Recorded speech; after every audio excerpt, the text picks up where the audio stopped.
back in 2019, the Democrats had a debate, and that was with Joe Biden. He was just a candidate back then for president, and there was all these other characters there, Buttigieg and Kamala Harris, and they were all there at the time. Elizabeth Warren, of course, and so on. And that was the first time that I saw that there was something wrong with Biden. He started going off on a tangent about kids and play the phonograph or the record player or whatever, just complete gibberish. And he wasn't quite there anymore. And then if you compare that to videos of him from a few years earlier when he was vice president, of course, we didn't see much of him during the first Trump presidency. So it was in 2019 that he sort of came back, and it was just very, very obvious that something wasn't right. And every time we saw him, it just got worse. And, if you look at not just our Twitter accounts, but, all kinds of Twitter accounts from that time, 2019, 2020, they're absolutely replete with stories and tweets about Biden's decline. It was just there for anyone who had a functioning brain and who opened their eyes. And yet here we are at the end of 2024 with everyone trying to pretend that this was a cover-up and, we couldn't have known. So the Wall Street Journal ran this story the other day, how the White House functioned with a diminished Biden in charge, and that apparently his aides covered it up and controlled access and had scripted things going on and so on. And I'm looking at this stuff and I'm like, what planet do you guys live on? I mean, yeah, I know it's a big lie, but why do you expect anyone to believe those lies? There was a cover up, but it didn't really matter because anyone who opened their eyes knew what was going on. It's really the reason that we chose to focus on it for this episode is because it's an admission that the entire Biden presidency was indeed a puppet presidency, that he wasn't running it. And we've already talked in past episodes a number of times how in the non-critical positions, they were always filled up with just useless people, just the most, bumbling idiots who could be in a useless position. But they were also very, very careful to staff the crucial positions with Obama officials. And, now literally the Wall Street Journal, they go through it. I mean, if you haven't read the article, read it because it's ridiculous. The admissions that are made in this and the efforts that they went to kind of cover up and control Joe Biden. The point being is that Biden, we've always said he was a puppet president. Well, guess what? He was a puppet president. He wasn't doing anything. Occasionally he'd do what he was told to do if he was functional enough, but he was running nothing. And so we're back to this idea that everything that's gone on, think about the series and sequence of executive orders that that the Biden administration issued in the first month. It was an unprecedented slew of executive orders, part of which focused on opening up the border, part of which focused on DEI and on green initiatives, etc. It was an immense number of very carefully crafted and thought out executive orders that had nothing to do with Joe Biden. It just happened to be the convenient outlet through which they were issued. They all related to Obama's, kind of agenda, but things that Obama couldn't really have done. And many of the orders were done in kind of, how would you say it, kind of loose language that allowed for this interpretation to take place. But in every single case, the federal agencies took what was ever in that executive order and took it to the absolute extreme. They got the executive orders and they ran with it. So that set the tenor for the entirety of the Biden administration. And now is this admission that Biden was in control of none of it, just as we've been saying. But the import of that needs to really, I think, be considered. This means that, remember Kamala Harris just before in the months leading up to Biden's disastrous debate. She went on and she defended him after, when was that? He came on and he gave that interview, and it was the first hint that something was really, really wrong before the debate. It was back in like February, something like that. And Kamala immediately went on the air and defended Biden and said that he's absolutely fine. He makes every decision, and I'm with him all the time when he makes these decisions. That was all a lie. Yeah, the people who lie do need to be held to account. But I think as a starting point, it has to be acknowledged and understood and made very, very clear that none of this is new, none of this is surprising. Everyone who paid attention knew. And again, go back to your Twitter, go back to my Twitter, go back to anyone who was paying attention 4 years ago, 5 years ago. We were talking about this guy's mental state. So this whole idea that somehow, oh, people were deceived, or oh, I had no idea, whatever, that's just phony. That's false. And I think that just needs to be said. Now, Yeah, this is something you and I have been talking, and everybody has been talking about. But the problem is the left has been pretending that everything is just fine. And finally, we have this admission that the left can't get past, that nothing was fine for the entirety of it, and everybody in that administration was lying to the American people. Exactly. And this is the second part, and this is just as important or even more important, to hold these people to account now for the cover-up. Now, again, the cover-up, it failed with people like us, but that doesn't matter in the sense that they still tried to carry it out. And the incident you mentioned is a central piece of that evidence. And that is when Robert Hur, this Biden special counsel, who had actually spent many, many, many hours with Biden in a kind of very intimate setting, issued his report. And he said, this guy is too senile to stand trial. I'm only very vaguely paraphrasing. I mean, he literally said words to that effect. No two ways about it. And it was after that happened that Kamala, this is the incident you alluded to earlier, came out and said, oh, he's fine, I'm always with him, and so on. And that was an absolute lie. I think what people have to realize is no one has ever seen in the public has ever seen Biden for more than like an hour for the State of the Union. That's probably the longest you've ever seen this guy, ever, in one go. And of course, they can pump him up with all kinds of drugs and do whatever let him sleep all day, or, whatever it is, to make sure that he can function. And what does functioning actually mean? It just means reading from a teleprompter for an hour. But the point is that the people who it's not news to us for the reasons I already mentioned, but the people who spend many hours with him will see that. And anyone who has, parents, grandparents getting older and so on knows what that's like. They'll have good moments and bad moments. And the longer time you spend with these people, the more you will see those other sides as well. And now we saw it because we saw all these glimpses and we were able to add it up. But the people who pretended, like Kamala, I spent all day with him and nothing is happening, well, that was a blatant lie. And, we mentioned this before. Robert Hur tried to save Democrats. It was early enough back then to save them. He said, your guy is senile. And again, Robert Hur spent a whole day or half a day or like a long, long time together with this guy in a room. And that's where you see it. You see the lapses. You see that he wanders off. You see he's not with it. So he can focus for 5 minutes, 10 minutes, whatever, and then he wanders off. We mostly on TV, you only get to see the 5 minutes. Robert Hur got to see the whole thing. And he warned Democrats. And I remember we talked about this at the time, and the words were very stark, very unusual for a special counsel report. Why would he put that in there in such strong terms, that Biden is too senile to stand trial? Because he was warning Democrats. He was trying to help them. And what did they do? They covered it up even more. And well, now they got the mess they deserve. Yep, exactly. And that's the important part, is all along there was this denial that Biden wasn't what he was, and we weren't seeing it, right? Kamala Harris, I wasn't seeing it. And this entirety of the Wall Street Journal report shows that they saw it on a daily basis, and that they saw it on such a level that it was so bad that they had to construct an entire sort of framework to support Biden, when they could talk to him, how they would handle him, how they would manage him. And this report's so damning, that you're now seeing some in the media suddenly trying to set this narrative that, wow, maybe we were actually misled and wrong about Joe Biden's mental capacity and mental state. How could that be? Such shock and surprise. And that's the story. There was no shock and surprise. They all knew. And the media knew. These are people that were interacting all the time with these White House officials.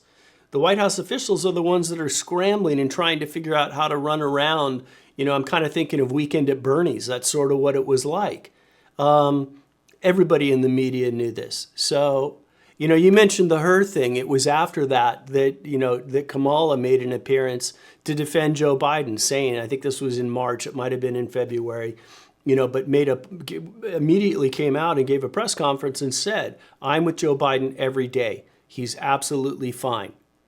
It's those statements, that press conference, everything that she said in it, people should go back and look at that.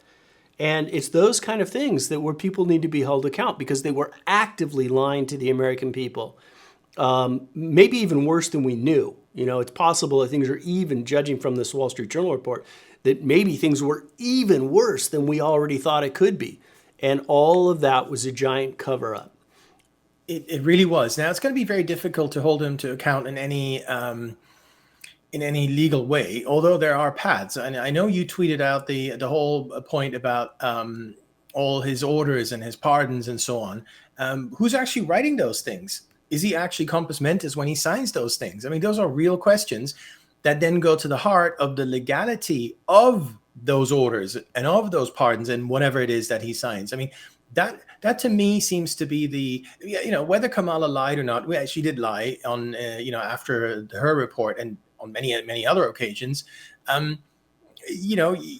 This is not something actionable, but the what's actionable is whether he was actually legally competent when he did various things. You can go through his entire presidency and pick out whatever you like and maybe pick out the worst examples. I think the pardons are a very, very bad example, but at the same time, a good case study for actually doing something about this, actually challenging this whole notion that, he was competent when he signed those things. And it's going to be a stretch. It's going to be very difficult to invalidate anything he did based on his sort of level of competence. There's going to be constitutional issues because the mechanism for declaring him incompetent is the 25th Amendment, but that was never invoked. And of course, I can see there's many problems ahead, but I think it should at least be explored in terms of not only just the accountability for the sake of the accountability, but also because I think some of these measures and actions and pardons and whatever you want to, executive orders, on and on and on, I think some of these things do need to be revisited because they cause a lot of damage, a lot of harm. And we need to know who was behind these things and are they legally valid? And did he even know what he was signing? It's that question is interesting. It was something I raised in a tweet that got a reasonable amount of attention. Is simply, are presidential pardons legally effective if Biden isn't mentally competent to issue them? And that's one of the things that's been kind of sailing under the radar right now is the fact that Biden has issued literally thousands of pardons, an unprecedented number, and some of them just so egregious. Not for people where there's exonerating circumstances and it seems that he's literally pardoning like Democrat operatives who got caught and were outright convicted and deserve to remain convicted. No rationale for releasing them, and it's our friend Steve McIntyre jumped into that and responded with a Substack post that I'm not sure what the name of this here. More on Pardons by Eric Rasmussen. And he wades into that and he talks about the theory of the power of the president to pardon crimes and how it effectively descended from the tradition from the King of England and goes into those rights. And his conclusion effectively is that these are invalid. Now, I have no idea as to the legality of that, but at least as you say, it's something that's worth exploring and thinking about. And if nothing else, that investigation would prove as an entree and a highlight to kind of everything that was going on as part of this administration. And the fact that, maybe it could, if not rescinded, that these pardons could at least be viewed as highly questionable and legally dubious with the particular focus on Joe Biden's mental state of being. I think that's the key point. I think to challenge the pardon power in a more broad way is very dangerous because they're going to do it to you as well. And, there are some people who need to be pardoned right off the bat by Trump. I mean, the selfie tourists on January 6th, obviously, absolute no-brainer. And some people argue that everyone should be pardoned. I think they have a good case, but let's just start with the simple ones. I mean, every single grandma who went in there to take some selfies, pardon, right? Steve Bannon, Peter Navarro had their lives ruined, by the previous regime, pardon. And you can go on and on and on. So you don't want that to be questioned by, oh, well, he's helping his friends or whatever. There's always going to be an element of that, even though I've just named cases which are true injustices, but the others will say, well, it's not or whatever. So I don't think arguing about that is going to be very helpful. But I know that's not what you said. You said you should argue about his mental competency, not about the substance of not about who's getting pardoned or why they're getting pardoned or whatever. And I think that's exactly right. And this is something that can be retraced. You can retrace the steps here as to how a certain pardon got about. How did this guy, that guy, whatever, pardoned, who came up with the idea, who processed it, what communications were going on. I mean, you can subpoena, you can do a lot of things, especially since Biden, remember when he wanted to go after Trump and with Mar-a-Lago and so on, he cast aside executive privileges. Or no, we're going to waive that. You do it for Trump, we'll do it for you, right? But I think that's right. You got to pick out a couple of these egregious cases and then try and figure out, and I don't know what the outcome is going to be, but you got to figure out exactly how did this come about and how much was Biden involved or not at all, and how much didn't even know about it. That right there, that's the secondary question that I asked in this tweet, corollary question. Who was responsible for and drafted the pardons?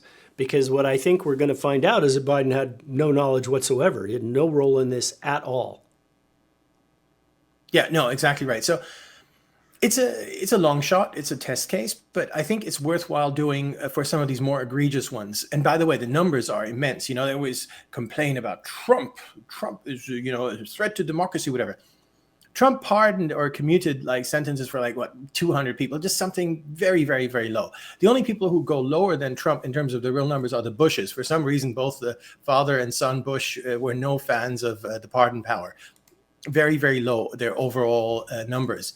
Then you look at Obama, and he's up there in the 1,000 or whatever, something like that. But Biden's already exceeded that. I mean, he's already way, way, way beyond any of those numbers. So he's handing it out like candy, and I think it is worthwhile revisiting. It seems at least some of these cases in terms of who's behind it, who wrote it, who drafted it, who did it all, and did Biden even know anything about it? As I said, it's a long shot. I don't think it's probably shouldn't. We have so many priorities. It probably shouldn't be like the main priority. But that I might change my view on that because we still have what we have. I think we have about a month to go or a few weeks to go here, right? A lot might still happen. I mean, there might be some new, additional, outrageous pardons coming our way. And depending on how that goes, I think that would move up on my list of priorities in terms of how much we should look into this. I want to come back to the issue of this media whitewash because that irks me so much. The fact that they're all washing their hands. Oh, we didn't know. There's this guy called Chris Cillizza, right? He was on CNN. Apparently, he's no longer on CNN. I must have missed that, but okay, whatever. Yeah, no, he got let go for being he was such an idiot that even CNN couldn't handle him. He calls himself a newsletter writer now. Okay, fine. So he wrote a tweet the other day. An apology. As a journalist, I should have pushed harder on the very real questions about Joe Biden's physical and mental health as president. Excuse me?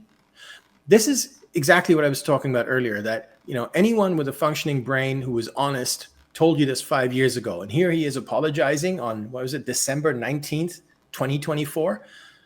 And it reminds me of all these crooks who did who played this game with Russiagate. Every single one of these people, the Jake Tappers and all these people, knew that the Russiagate thing is a total scam, is a total smear job, and yet they kept pushing it. And then when I remember the Washington Post, for instance, when John Durham, and there's so many examples, but this is the one that just comes to mind here. When John Durham completely absolved Sergei Milyan, who is one of a victim that you've never seen before, in terms of a guy who had nothing to do with anything, and then he was just framed. So eventually John Durham comes out and says, oh, yeah, this guy was totally framed, absolutely innocent. And what does the Washington Post do? they then go and withdraw some of their articles and do a big oopsie. Oh, well, we didn't know. Who could have known? Oh, sorry. I don't even think they said sorry, but they pretended that they had no idea. And that's what I'm getting at here. This is what I can't stand. That, yeah, sometimes you do get misled and get led down the wrong path or whatever. But this idea, and by the way, there's another one, Michael Isikoff, one of the first people to push the dossier and steal, maybe the first. I mean, he was just out there pushing it all the time. So he came out a few years ago and said, oopsie, I thought it was real, but then I discovered, it's probably not real. There's very few things in life that I hate more than that kind of oopsie, where it's a phony oopsie.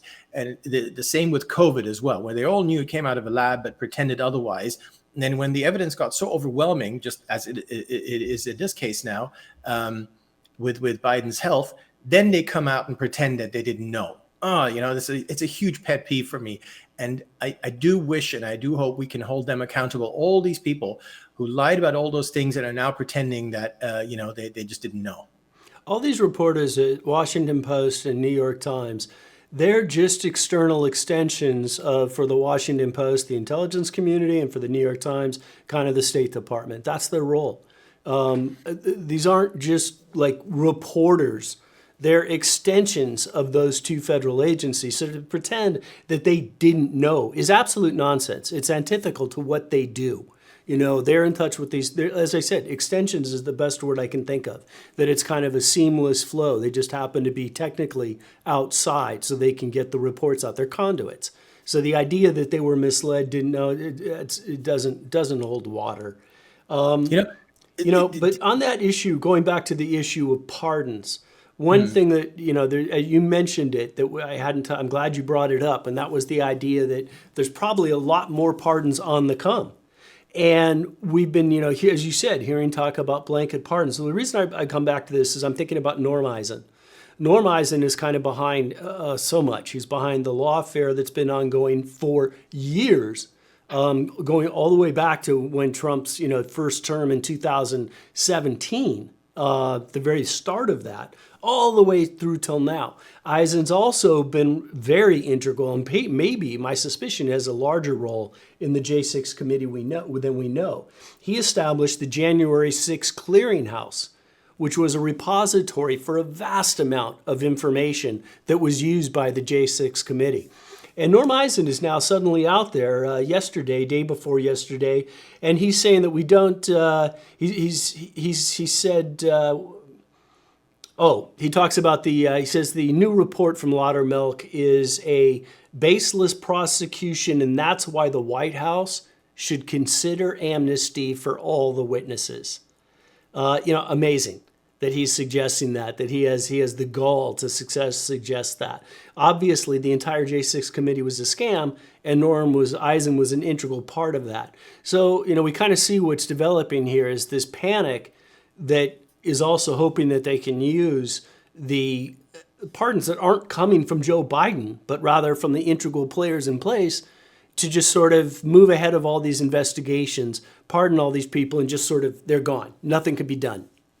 Exactly. And as I said, I think it's so important to distinguish between challenging the pardon power. I mean, look, Jimmy Carter pardoned every single draft dodger who went to Canada. Personally, I think he was absolutely right to do that. And he did that on his first day in office. So it's possible. It's doable in terms of the language. It's very easy. You can do these blanket pardons. But everyone understands why that happened. And everyone understands that was Jimmy Carter himself who was behind that. He wanted that. He was fully with it when he did that.